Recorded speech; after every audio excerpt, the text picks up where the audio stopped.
Bonsoir et bienvenue dans votre journal de ce mardi 13 février. Nous vous emmènerons dans le centre de rééducation et de réadaptation de la Villa Notre-Dame à Saint-Gilles-Croix-de-Vie. Chaque année, près de 1500 personnes y sont prises en charge. Nous verrons les équipements dont ils disposent.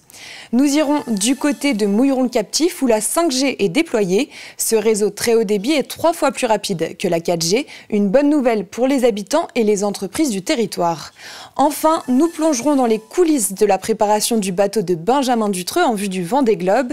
À 9 mois du grand départ, l'IMOCA est remis à neuf et vous verrez que rien n'est laissé au hasard. Mais on débute cette édition en nous intéressant au fonctionnement d'un centre de rééducation et de réadaptation. Il n'y en a que 2 en Vendée. À Saint-Gilles-Croix-de-Vie, la Villa Notre-Dame reçoit près de 1500 patients par an. Équipée d'un appartement thérapeutique pour que la rééducation soit totalement adaptée à la vie de tous les jours, cette structure possède également des logiciels dernière génération. Alix Lanos nous y emmène, reportage. À 38 ans, Donatien remonte doucement la pente. Hospitalisé ici pendant 3 mois et demi après un accident de moto, il récupère doucement l'usage de sa main, mais le chemin est encore long. Pour l'instant, j'ai perdu l'usage de mon bras gauche. Donc une nouvelle opération est programmée le 22 février pour essayer de récupérer à 80%, plus après 18-24 mois de rééducation ici à la Villa Notre-Dame. Pour réapprendre les gestes de la vie quotidienne, Donatien se rendra régulièrement ici, dans l'appartement thérapeutique du centre. Salon, chambre, buanderie, cuisine, toutes les pièces de la maison y sont recréées et même un atelier de menuiserie.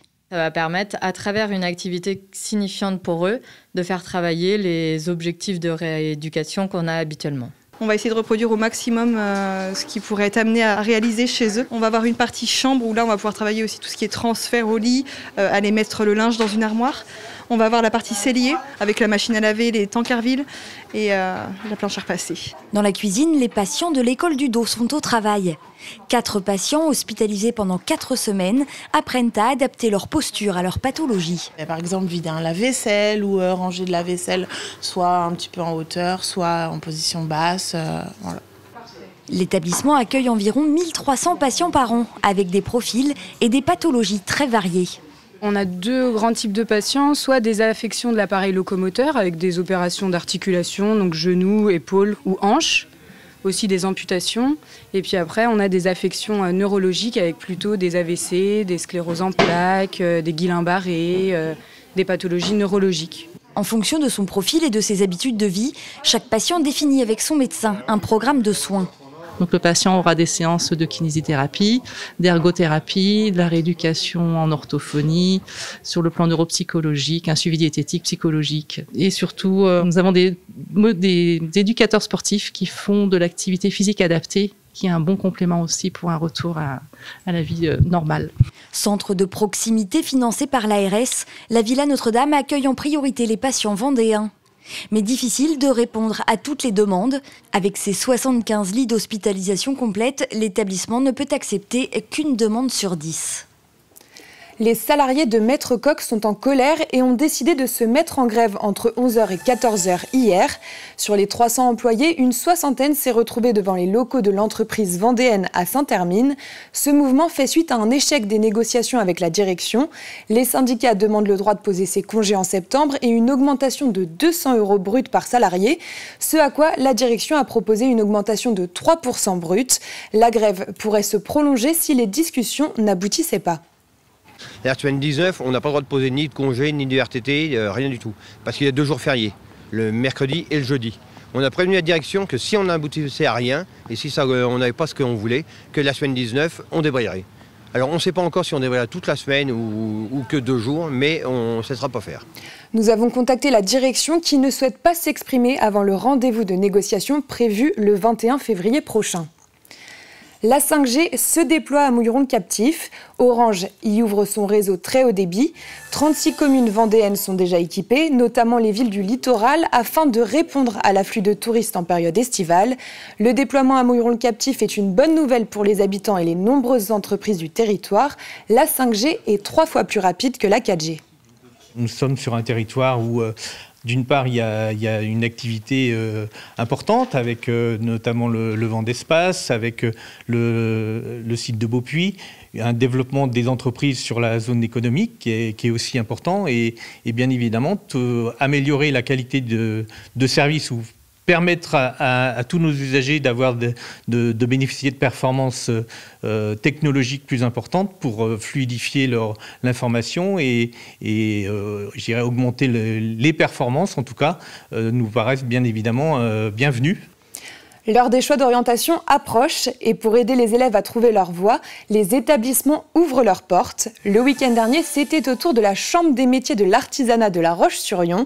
Les futurs candidats ont pu découvrir les différentes filières proposées, mécanique, vente, coiffure, esthétique, alimentation et bien d'autres. Et pour certains, le choix est fait. J'ai déjà découvert du coup la boulangerie et puis voilà, c'est tout. Je suis content de faire mon métier, donc c'est pour ça que je suis venu. Je voudrais faire de l'esthétique. Parce que c'est quelque chose que j'aime bien depuis que je suis en 5e.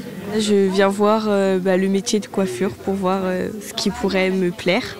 Je suis venu me renseigner pour tout ce qui est CAP moto et tout ça, parce que je suis déjà en bac pro maintenance des véhicules et j'aimerais bien me convertir en mécano-moto.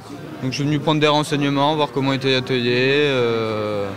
L'alternance, le plus compliqué c'est de trouver une entreprise. Après, sinon, c'est bien parce que ça nous fait apprendre plus de choses quand on est en entreprise. Nous sommes à moins de 9 mois du grand départ de la 10e édition du Vendée Globe. Et pour les 44 skippers candidats, l'heure est à la préparation. Physique, bien sûr, mais que serait un skipper sans son bateau? Les IMOCA ont troqué l'océan contre le chantier d'hiver pour réparer les dégâts et être le plus performant possible sur l'Everest des mers. Le bateau de Benjamin Dutreux, de la team Guyot Environnement Water Family, a été entièrement démonté pour être réparé et perfectionné. Immersion dans le cœur du navire avec Colline Davy. Dans 8 mois, ce bateau sera de nouveau en mer pour le Vendée Globe. Mais avant cela, voici à quoi il ressemble. Tout est démonté pièce par pièce pour procéder aux nouveaux aménagements, à commencer par ce que l'on pourrait appeler le gros œuvre.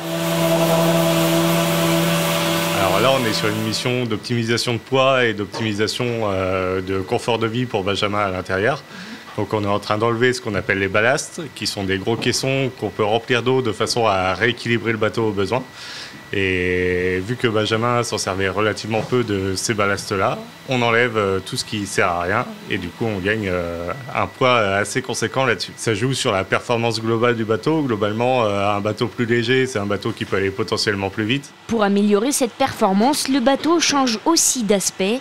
Un nouveau roof comprenait habitacle a ainsi été étudié et pour l'optimiser, chaque pièce compte, même la plus petite. Le fait de fermer le roof, ça va déjà lui permettre d'être un peu plus confortable, un peu plus au chaud, moins dans les embruns, moins dans les vagues, tout ça. Et en fait, on va aussi faire des ouvertures au plafond entre guillemets pour qu'il puisse avoir un meilleur visu sur ses voiles et sur l'extérieur. Pour que Benjamin accède à son bateau, il y a des petites trappes qui vont s'ouvrir comme une porte. Et moi, en fait, j'ai fabriqué des petites charnières en carbone qui sont en fait ajustées. C'est des petites pièces et en fait, ça a son importance. Et pendant que certains travaillent l'intérieur du bateau, d'autres s'activent en dessous.